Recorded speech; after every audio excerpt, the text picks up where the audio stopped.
It's time to call our shots.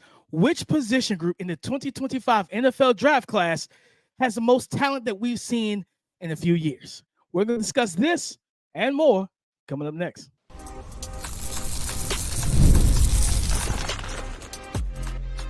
You are Locked On NFL Draft, your daily podcast covering the NFL Draft. Part of the Locked On Podcast Network, your team every day. What's up, Locked On family? Welcome back to the Locked On NFL Draft Podcast, your daily podcast covering your favorite draft prospects, part of the Locked On Podcast Network, your team every day. I'm your boy, Damian Parson. You can find and follow me on X at DP_NFL on X. I'm a national scout and a senior draft analyst. Thank you for making Locked On NFL Draft your first listen today and every day. Shout for being our everydayers. Got to kick the intro to Mr. LSU himself, Keith Sanchez. You can find and follow him on X at The Talent Code. You can talk to him, baby. What's up, Locked On family? Let's get locked in. This is Keith Sanchez, the other side to this dynamic duo that we like to call the Locked On NFL Draft Podcast. I want to start this podcast off by saying shout out to our everydayers. Thank you for tapping in with us each and every single day. Every listen is greatly appreciated over here at Locked On NFL Draft. Listen, man, if you can hear my voice, go ahead and hit that like button. Don't forget to comment and make sure you subscribe to the YouTube channel over at Locked On NFL Draft. DP, we are talking NFL draft. We are bringing back some segments. I told you we are hitting our stride, baby. We are mid-season stride, and the season is just beginning, man. We are bringing back the Call Your Shot segment, right? Me and DP, we're going to pull up from 30, right? Steph Curry, and we're going to call our shot on what we think is going to happen with this 2025 NFL draft class. And then we're bringing back what? Dames Dudes. Yes, it's Dames Dudes, but it's my favorite segment because I get to put them on a hot seat, make them make a decision, and then guess what? We got to hold them to it every day. We got to hold them to it, and then boom, we're going to end this thing off with Coach K's key thoughts, and I'm gonna just go ahead and give y'all a little snippet. It's about the running backs, baby. So DP, before we get started, man, why don't you hit them with our title sponsor? Today's episode is brought to you by Gametime. Download the Gametime app, create an account, and use the code LOCKEDONNFL for $20 off your first purchase. Terms apply. Download Gametime today. What time is it? It's game time. Call your shot. There's a phrase that you miss 100% of the shots that you don't take. Yep. Last year, I called my shot. I was wrong. I missed from half court. It's all good. What Pop say on Friday, you live to fight another, you live to shoot another day. And I said that the 2024 running back class was going to be better than the 2023 running back class. And everybody knows the 2023 class was Bijan, Jameer, Zach Charbonnet, those guys. Well, I was wrong. I missed on that. Keith, I'm coming back with another position group-based call your shot. The 2025 NFL Draft tight end class will be better than the 2023 class. And remember, the 2023 class was Michael Mayer, Dalton Kincaid, Sam Laporta, those guys. When I look at this 2025 tight end group, Keith, and I'm sorting through my grades right now in our spreadsheet.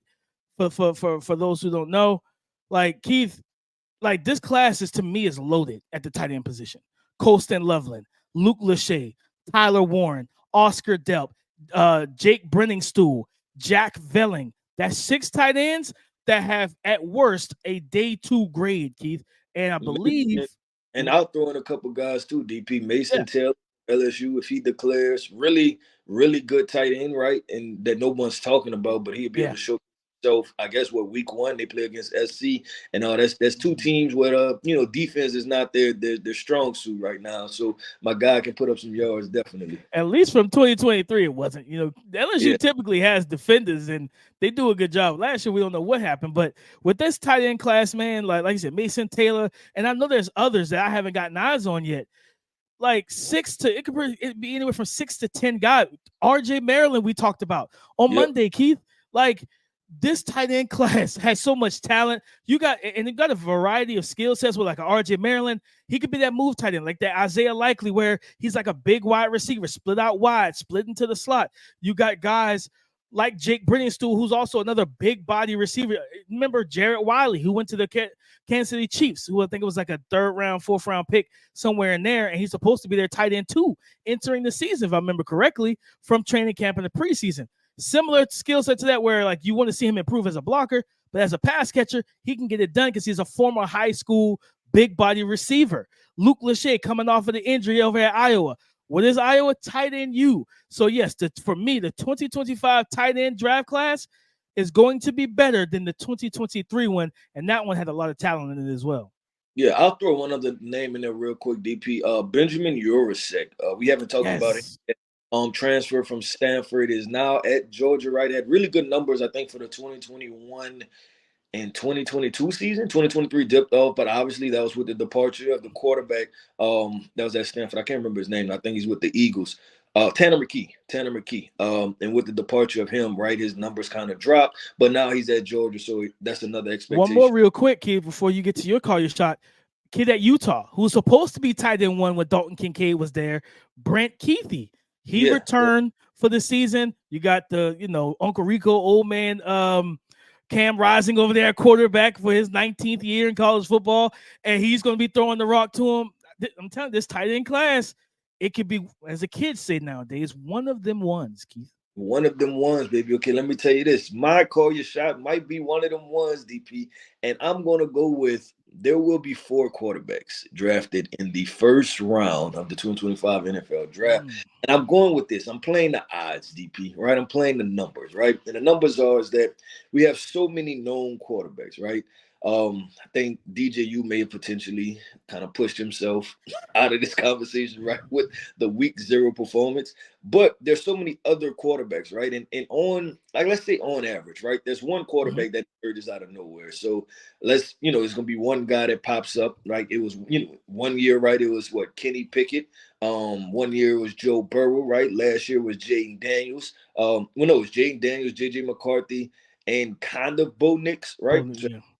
So I'm gonna play this. That Shedeur Sanders and Carson Beck go, and then there's going to be 2 other quarterbacks that emerge. Whether it's physical, Anthony Richardson was another one, right, from the year before that came out of nowhere. So I'm going to play the odds that there's going to be. We have Shedeur, we have Carson Beck, right? Quinn Ewers. There's going to be a combination of 2 other quarterbacks that push themselves, right? And of that big 5, 4 of them are going to get drafted in the first round in the draft class, DP, where there's not a whole lot to be said right now as far as people being excited about this quarterback class. Is almost even the opposite, where they're saying there's not a lot of quarterback talent. I'm just going to play the numbers. This is my call your shot. This is my pulling up from half court, DP, is that we're going to have 4 quarterbacks drafted in the first round.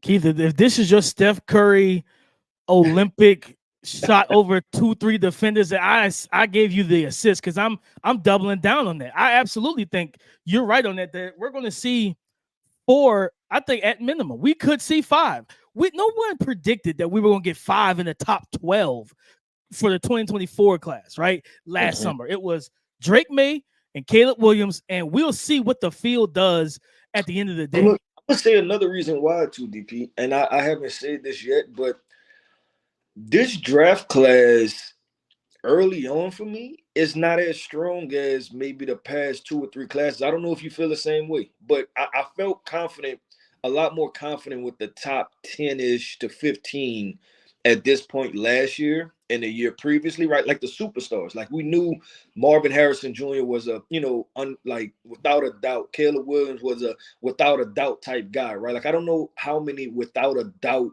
type players. I feel like the past classes may have had 10 to 12 of them that we felt really good. Like even that year of Kayvon, Aiden Hutchinson, Evan Neal, right? I think Ikem, we was familiar with Ikem. Last year we was familiar with Olufushanu because he came back, right? So it's going to be a different class this year.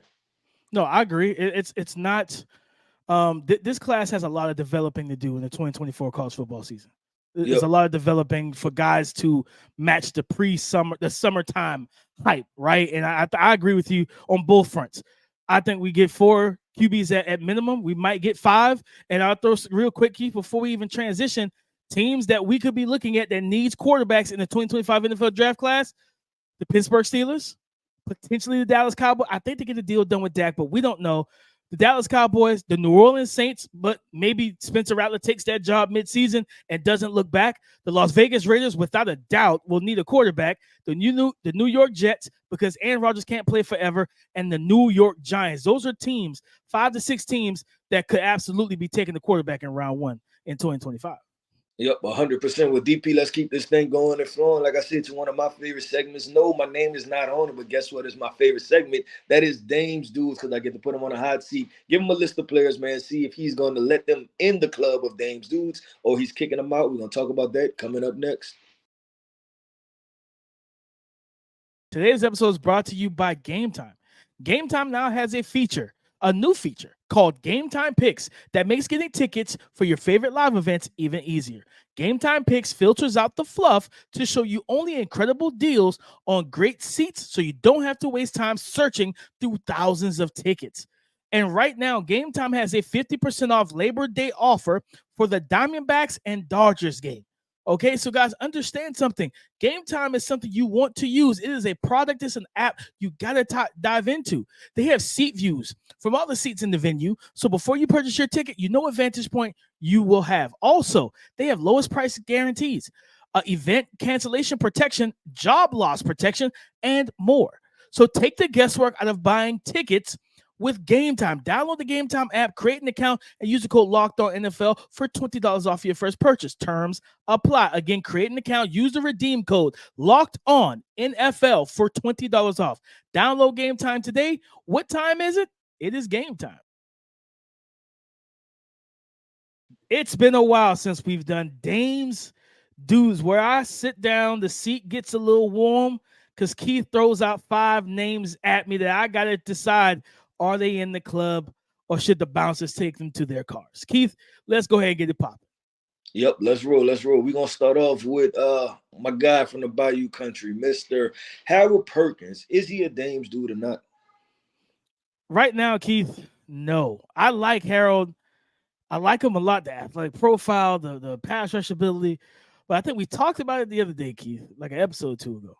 I don't know what to do with him right now. I don't know if he's going to be a good linebacker prospect that I can walk down on the edge.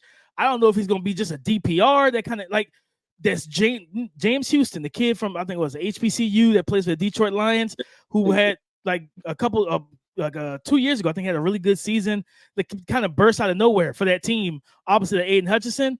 Is he going to be that type of guy where it's like, I can't play you on first and second, but I absolutely can bring you off the bench? Is he going to be a Bruce Irving type of guy who's just undersized but plays bigger and stronger than his frame? I don't know what to do with Harold Perkins right now, so I can't let him in the club until I figure that out. Okay, I that'll be interesting. We're going to have to revisit that conversation too, just with, I guess, these flex defenders, right? Because they're multiple. Like we talked about Abdul Carter, we talked about Jalen Walker, Harold Perkins fits in that mode, right? So we're gonna have that conversation. Up next, DP is Iowa State wide receiver Jay Higgins. No, that's the linebacker from linebacker. Iowa. Sorry, Jay Higgins. Yeah, Jay Higgins is a linebacker. Keith, he's not in the club. And I appreciate what he is. When I watched the tape of him, I did my report. I came away with a 5th round grade. I felt like he was a good first and second down, kind of old school feel, run stopping linebacker. I had concerns about his lateral agility in coverage, his overall athletic profile. I was just like, man, when I watch, you can tell me if you do this. When I'm watching guys, I put my offensive coordinator hat on. I was like, all right, how could you impact our passing attack? Like, are you somebody I got to key in and like, listen, let's stray away from this guy? Or are you the guy that I green dot and highlight and say, hey, let's get him out in space? And I felt like with Higgins, I think in the NFL setting, you go 5 wide, you pull him out of the box into the perimeter on the hash, into the slot against a tight end or against a slot receiver or a running back, and you have a day with him. So I think he's a good college player, good run stopper, but you got to be 3 downs for me to get you in the club at linebacker. Yeah, so I'm we watched him right now. I watched him also, kind of cross-checked him when we watched him over at the Draft Network. DP, I agree. I know there was a lot of hype as like, he's the best linebacker in the country. I just don't see it right now at this moment. Let's keep this thing going though. Jay Knott, running back from Cal. And just to remind, because I kind of messed it up, I got my Iowas mixed up. That was Iowa linebacker Jay Higgins. Yeah. Set up. But now we on to Cal running back Jaden Ott. Burner. He's a burner. He's a big playmaker. but he's not a Dame's dude right now. I need to see. He's got a different, like his body type throws me off a little bit. Whereas I'm not gonna lie, he looks like he's built kind of slim, slender, like a receiver. And I'm like, all right, he runs high, cut, shoulders are up, high hipped, but he's a burner. He make big plays. I'm like, all right, he probably could be a solid RB2 in the NFL. But man, I got to see how he handles more physicality, running through contact, especially going down to the ACC where you're going to see some good defenses. Florida State's better than what we saw, guys. Just let you know they're better than what we saw last Saturday. Florida State, Clemson, Virginia Tech's got a good defense. I think Miami's defense is good. He's going to play more physical teams, right? North Carolina State, same thing. So right now, he's not in the club at the moment. Okay, cool. DP, I think right now you are 0 for 3. You as a bouncer, you're not letting nobody in the club, man. This is crazy. We can't make no money if you don't let people in the club. All right, next up we have Clemson defensive lineman Gametime Capehart. Oh yeah, big boys in the club, Keith. Like, and I know some people gonna look at his snap share from last year and like, well, DP, he was kind of a backup last year. Yeah, but when you turn on the tape and saw what he did when he got into those games, you understand. First of all, I'm 5'5". This guy's like 6'4", cool 330. Can fold offensive lineman like an accordion. I'm not telling him he's not getting in the club anyway. So like that's just not about to happen.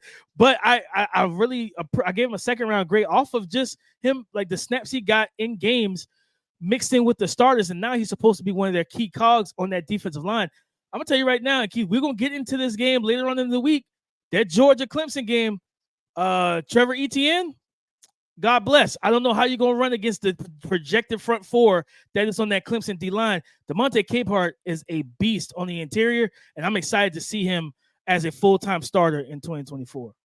Yep. All right. I'm with you, DP. I got slight eyes on him, right? Like I watched him very surface level, but you're talking about just a big boy that can move. And like you said, that Clemson defensive front is probably reason why I'm buying in on Clemson being a good football team this year. If our guy Cade Klubnik could just manage the game, right? Manage the game. It's probably your old school approach, right? They're probably gonna be closer to how Michigan won last year, right? Than the years of with Trevor Lawrence and Deshaun Watson, where they slinging it all around the field, things like that. All right, last up, DP, we have Mr. Tyreen Powell. Is he a Dame's dude or not?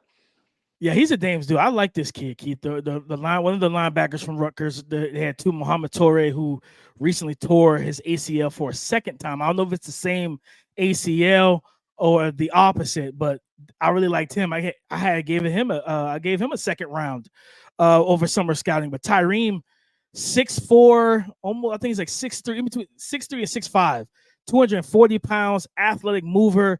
Guy blitzes well. He's instinctive. He's patient. He's a 3-down defender. He makes plays in the passing game. And when a linebacker is 6'3", 6'4", 6'5", throwing in the middle of the field becomes a little difficult because he makes those passing lanes a lot tighter because you're trying to layer the ball over him. He's athletic the way he can make the play over when the ball is helmet or higher, but also throwing by him with his frame and his reach and his wingspan. He can get his hands on the football, right? Like a long defender in basketball, where it's like, yeah, I'm just trying to get this lazy pass by him, and they tip it, and now it's a fast break. Like he's that type of guy, and I think for him, I gave him like a late day 2, early day 3 grade. Man, I think I would like to see him add a little bit more muscle to his frame, just a little bit. But overall, he's a Dame's dude. I think truthfully, the way that people talk about Iowa's linebacker core, that's how I walked away feeling about Rutgers linebacker core before Muhammad Torre unfortunately tore the ACL again. But Tyreen Powell, yeah, he's in, man. I really like this kid, and I think he has the potential to be the Big Ten's breakout star on the defensive side of the ball in 2024.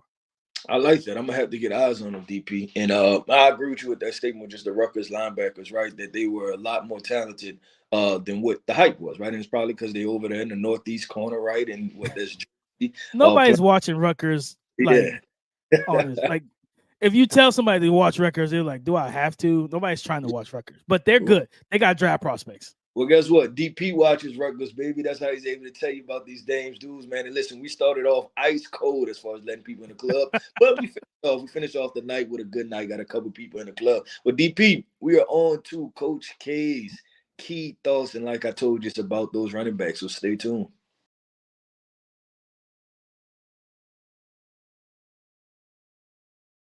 Thank you for making Locked On NFL Draft your first listen today and every day. Shout out for being our everydayers. Keith, excuse me, Coach K, what is the key thought of the day? My key thought, DP, is we're going through this running back class, and I'm sitting there watching these guys, and I'm saying, you know what? This may be the most talented running back class that we've scouted.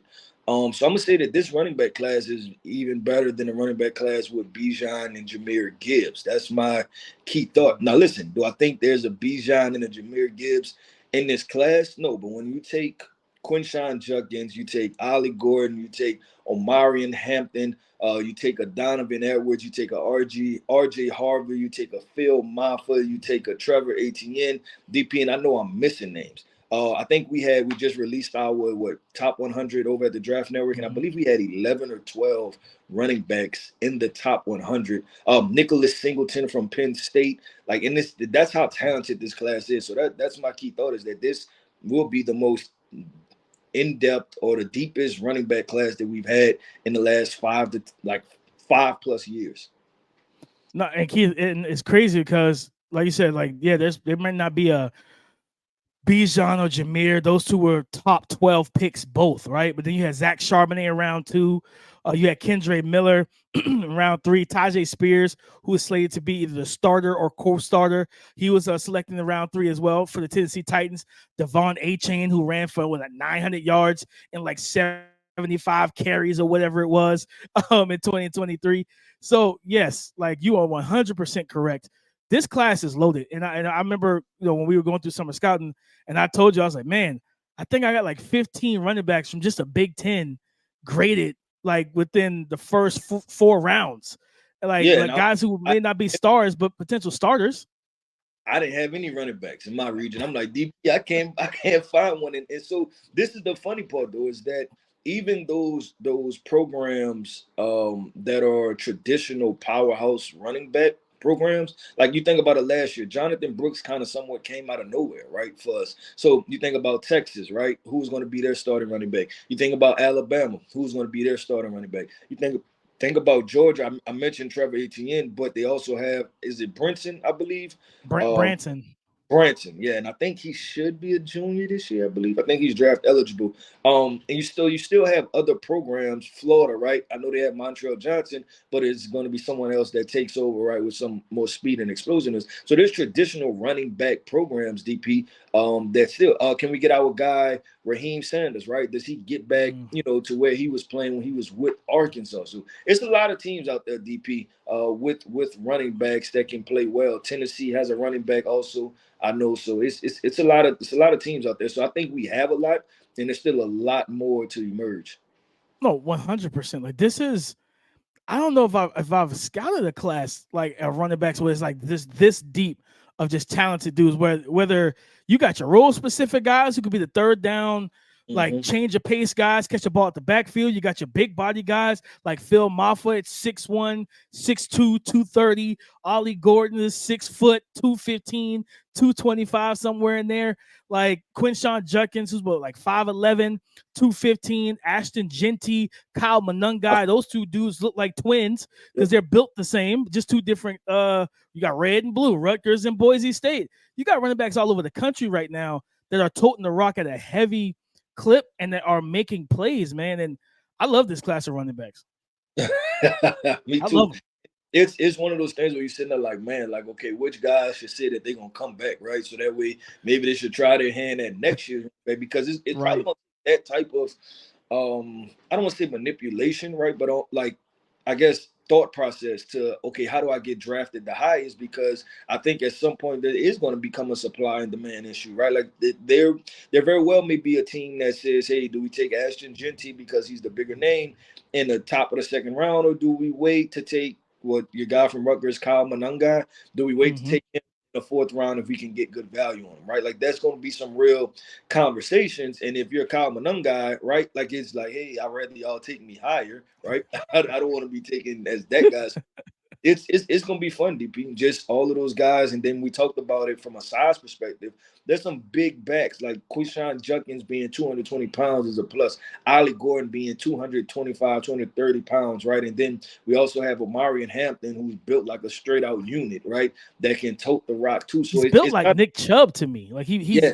his frame is That's built what so much like Nick Chubb. yep, that's what I got. I got Nick Chubb and Josh Jacobs, right? Those Yeah. guys, strong lowers and just they have the quick acceleration. What you gonna say, DP? I was about to say, you remember when the 2023 RB class came in, the impact it had on the that free agent running back class, right? You had good Oh, free agents out there that typically, if it was last year, would have got paid. Remember, like even this offseason, right? We saw Josh Jacobs get paid. We saw like Saquon get paid. Multiple running backs got paid. Now, of course, Saquon probably gets paid regardless because he's still one of the best playmakers and running backs in the NFL. But if you're a free agent, if you're a running back that is not signed to a deal and you're heading to free agency after the 2024 NFL season, God bless, because this running back class is going to put some stress on you that it's going to lessen the market. Because teams will be like, why would I pay you 12 mil or even 10 mil when I can get Kyle Guy or I can get this guy in the fourth round, and I know that guy is going to start and make big time plays for me in my offense on both passing and running downs, right? Like, why would I? Nathan Carter, Jordan James at Oregon, Dallin Hayden, who transferred from Ohio State to Colorado, like talking about big time opportunities for those guys as full time starters now. Yeah, if you're a guy that's heading to your free agency, it was like maybe I should just take that extension they got on the table because I don't know that this draft class is going to lessen how much the market values you. And they said, listen, I'd rather just draft a guy, get him on a cheap contract, and you know how the NFL does. I'm gonna run the wheels off of him and don't pay him. yeah, DP. I didn't want to say that, but it's true, right? Like, 'cause, we advocate for the running Yeah. backs money, but you're right though. You're right in a perspective of that's what's going to happen because it's going to be so much of an influx of young running backs, and I think it's going to be fun. It's going to be fun conversations. I think the RB1 conversation is going to be an exciting conversation. But DP, that wraps up another episode, man, of the Locked On NFL Draft Podcast. I want to end this podcast off by saying shout out to our everydayers. Thank you for tapping in with us each and every single day, man. If you can hear my voice, go ahead and hit that like button. Don't forget to comment and make sure you subscribe to the YouTube channel over at Locked On NFL Draft. I am Keith Sanchez. You can find me on X at The Talent Code. That right there is my guy, my co-host, Mr. Damian Parson. And you can find him on X at DP_NFL. Like I like to say, man, y'all come talk to us because we like to talk back.